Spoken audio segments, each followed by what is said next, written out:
WCBI News at 10 starts now.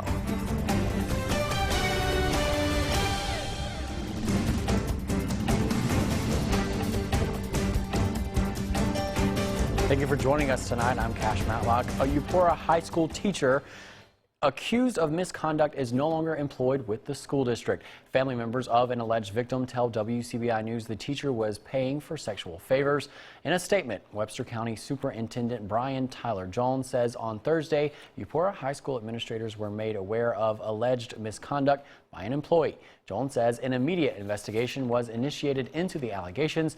The employee is no longer employed by Webster County Schools. The school district does not plan to release any further information, and WCBI will not release the name of the teacher because charges have not been filed at this time. The Webster County Sheriff's Department tells WCBI at the moment the case involves one student.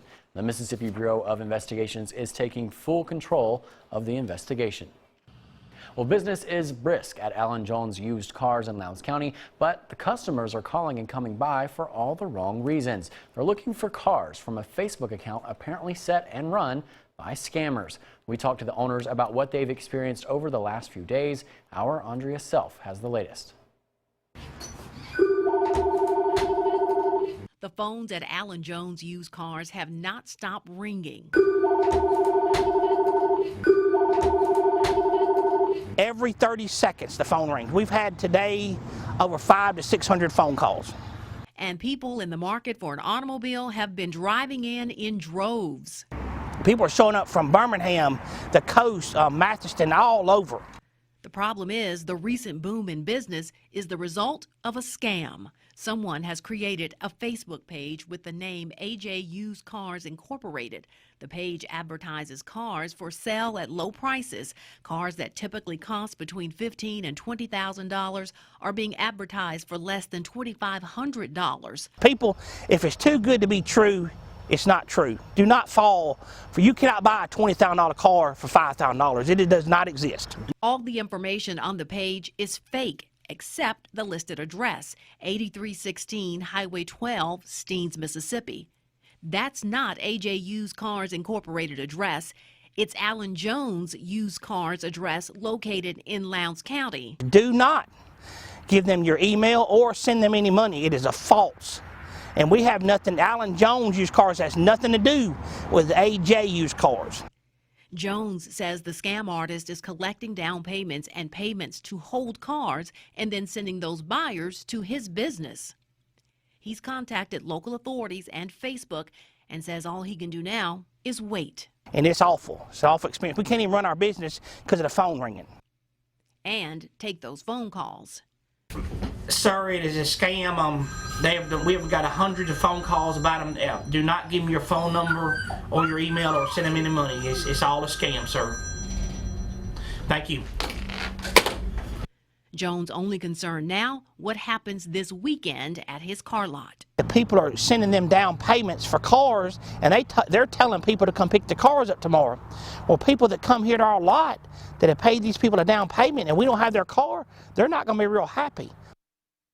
The Lowndes County Sheriff's Department is investigating. It is a nice and quiet night already. Temperatures are down into the 30s in most spots. 37 at Durham's Pharmacy in Vernon, Alabama. Most spots are getting the chill this evening thanks to clouds pushing off to the east. When we get conditions like this, it is ideal for what we call radiational cooling. That means the atmosphere can cool off very efficiently and drop those temperatures down into the 30s tonight. Some spots may push close to the freezing mark the way things are trending. Tomorrow, though, we warm up quite nicely. Lots of sunshine is coming. That, though, does not last long. It feels like spring, but with spring sunshine and spring warmth comes spring storms. Unfortunately, the middle of the week could bring some stronger storms. That cold front also brings some cooler weather into next week. We'll be sure to talk all about that here coming up in just a little bit. All right, thanks, Jacob. Well, teacher pay raises will be a major item for state lawmakers when they return to Jackson this week. WCBI's Chad Groening has more.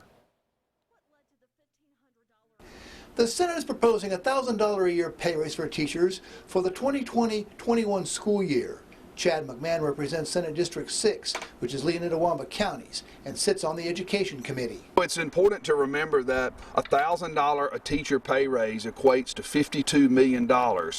and $52 million to the general fund. So, we're never going to be able to pay teachers what they're worth, but we're certainly going to do a lot better. It's important to me as a Republican that we try to get to the southeastern average and beyond. I think that we can do that. McMahon says if this raise receives final approval, it will mean the starting salaries in the Magnolia State will be $37,000 a year. And I want to reach out directly to the educators right now and remind them that they're getting a raise, and it's a non-election year. We're doing this because it's a priority.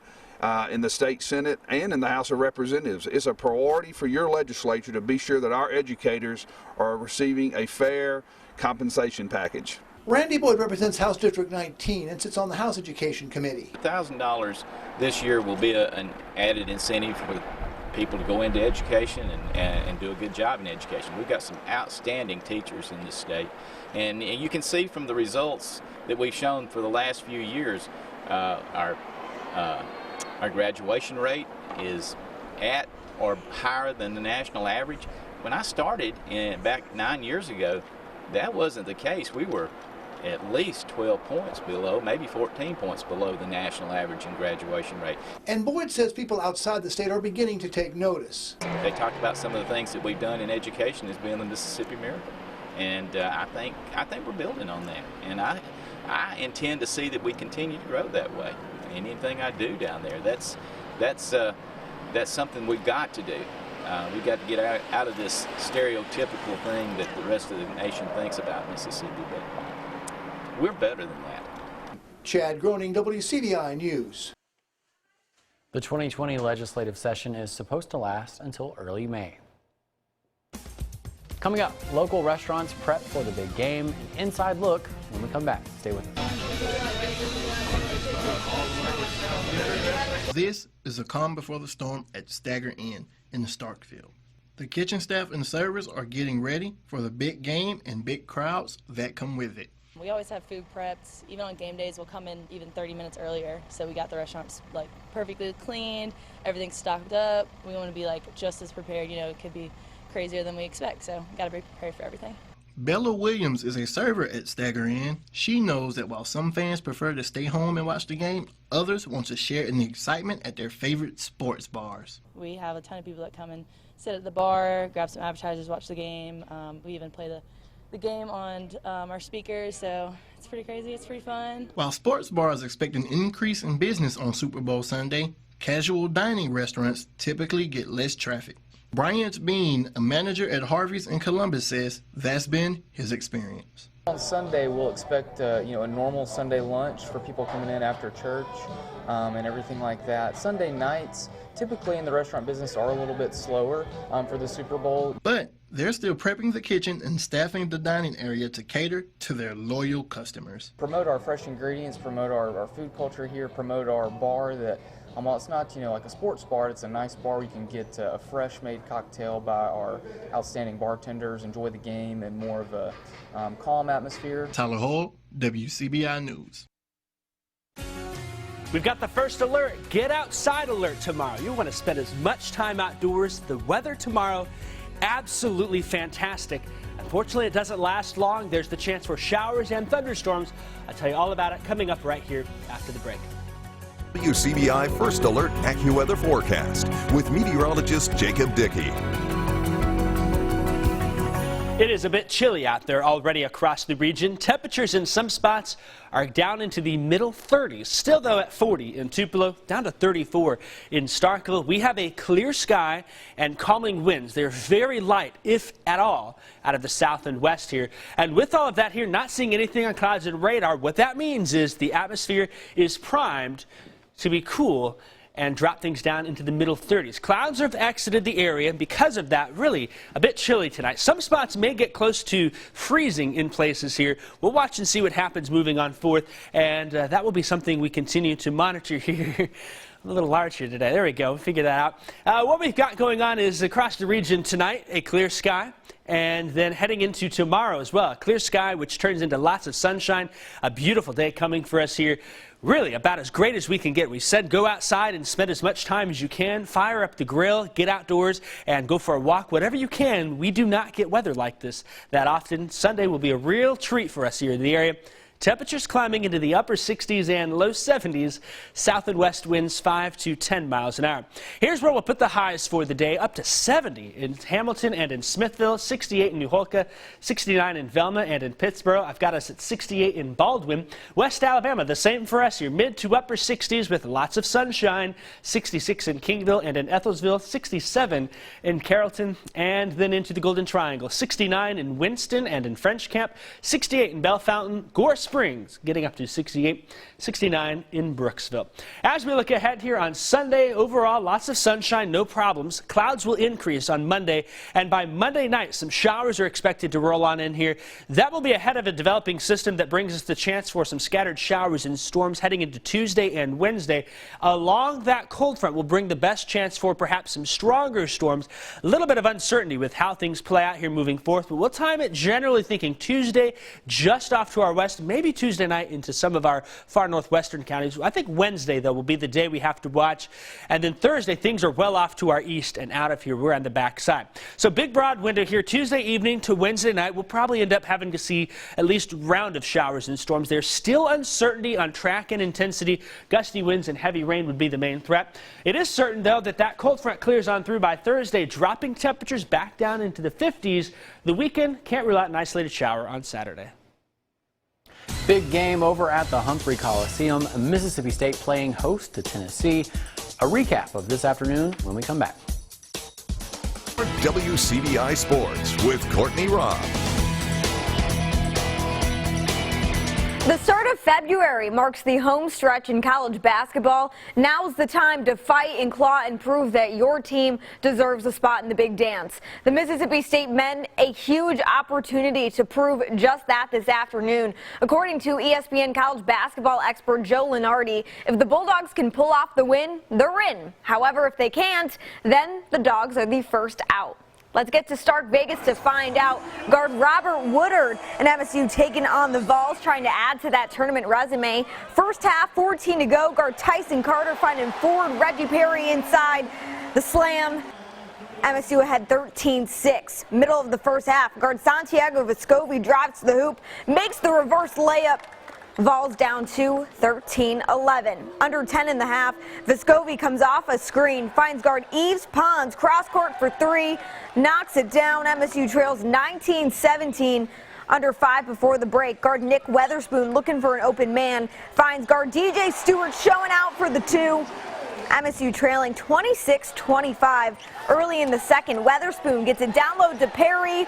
The spin move, the finish at the cup. State goes up 45-40.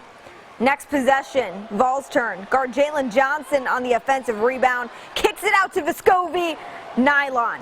MSU up 45-43.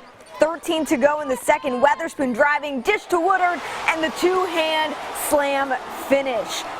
State up 4, 47-43. Next possession, State. Weatherspoon finds Stewart in the corner, knocks down the tray into the net. State goes up 50-45. In middle of the second half, Perry out in transition, finds Stewart on the wing from deep. Bottom. State leads 53-45. 8 to go. Perry with the rock, fallen out of bounds, but throws it to Stewart. The finish, the reverse layup. MSU up 63-52. Under 5 remaining, shot clock winding down. Stewart from the top of the key, money.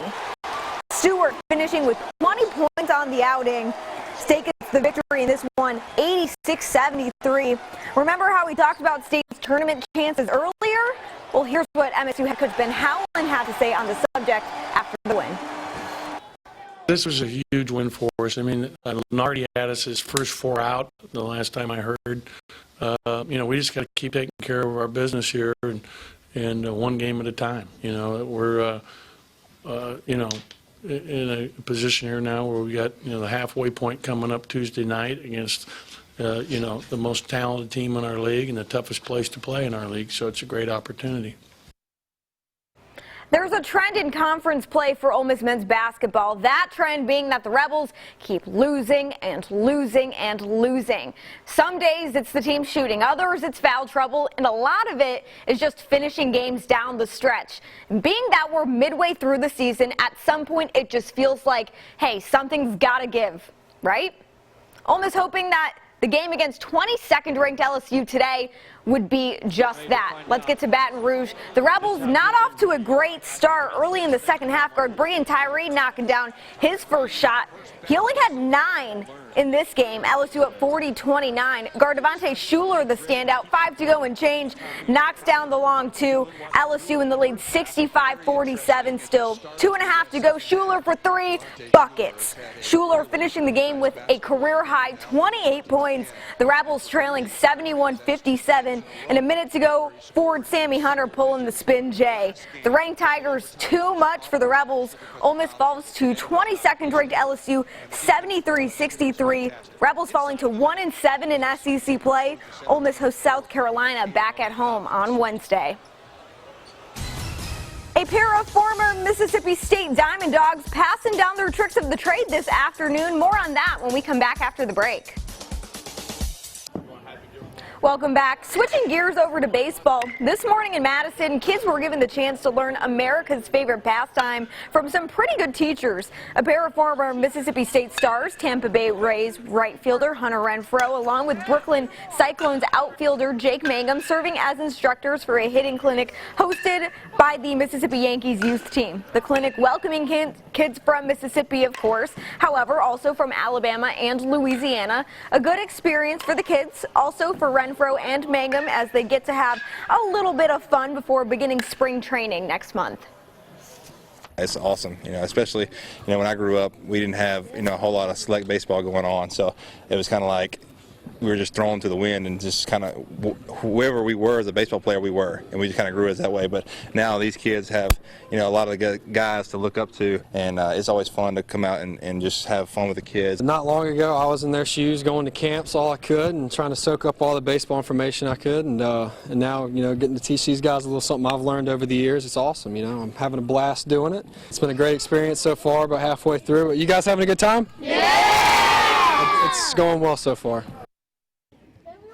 Let's get to the pitch. The Caledonia girls hosting Newton County in a round 2 4A playoff matchup. First period, under 20 to go. Midfielder Jade Hall with the kick into scoring position. Goalie Olivia Clark coming up with a huge stop for the Cougars. It's 0-0 all. 15 minutes left in the first. Striker Jane Claire Newman with the penalty kick looks good. The ref disagrees, calls it back, and both teams remaining scoreless come halftime. Unfortunately, the road ends here for Caledonia. The Feds fall to Newton County 1-0. Some more final scores from the pitch in 1A, 2A, and 3A. TCPS falls to St. Joseph Catholic in a shutout. Bruins advance to a North Half after the 2-0 win. Amory falls to St. Andrews Episcopal 8-1. Panther season ends here as the Saints advance on. In 4A action, Moorville falls short against West Lauderdale. The Knights win 4-1 and will play Newton County in the North Half. In 5A, Lafayette getting the job done. They get the shutout over Ridgeland 2-0. Commodores advance on to a North Half.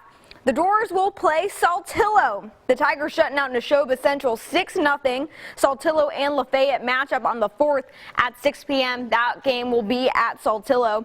Last but not least, 6A, Tupelo punching the team's ticket to a North Half with a 1-0 final. The Golden Wave will play the winner of this one, Clinton. The Arrows beating out Oxford in comeback fashion 4-3. That North Half between Clinton and Tupelo will be February 4th, 5:30. The official place of that has yet to be decided. Some more final scores from boys' second round playoff action in 1A, 2A, and 3A. Amory falls to St. Joseph Catholic 3-2. TCPS is shut out by St. Andrews Episcopal, the Saints winning 6-0 in that matchup. Over in 4A, Ripley gets the win over West Lauderdale 3-1. New Albany falling to Newton County, Cougars shutting out the Tigers 3-0. In 5A, New Hope falling to Ridgeland in a shutout, 3-0 the final, Titans advancing on. And in 6A, Tupelo tops Clinton 4-2 to advance to a north half. They will be playing Madison Central. The Jaguars beat out Oxford 3-1 to advance to the next round. The Tupelo boys and Madison Central face off February 4th, 6 p.m. That game will be at Tupelo. That's it for sports. We'll have more for you when we come back after the break. Stay with us. We get some good sunshine in tomorrow. Beautiful day. We're going to spend as much time outside, right, guys? We're going to be here. Yeah, you're How right. can But, we? try and enjoy it as you can. Some showers then by Monday night. Storms Tuesday and Wednesday. Probably some lingering showers on Thursday. 60s and 70s, though. Won't feel too bad out there, but with spring temperatures come spring storms. Kind of feeling good. Definitely feeling like spring. All right. Well, thank you guys for joining us tonight. We'll see you back here tomorrow.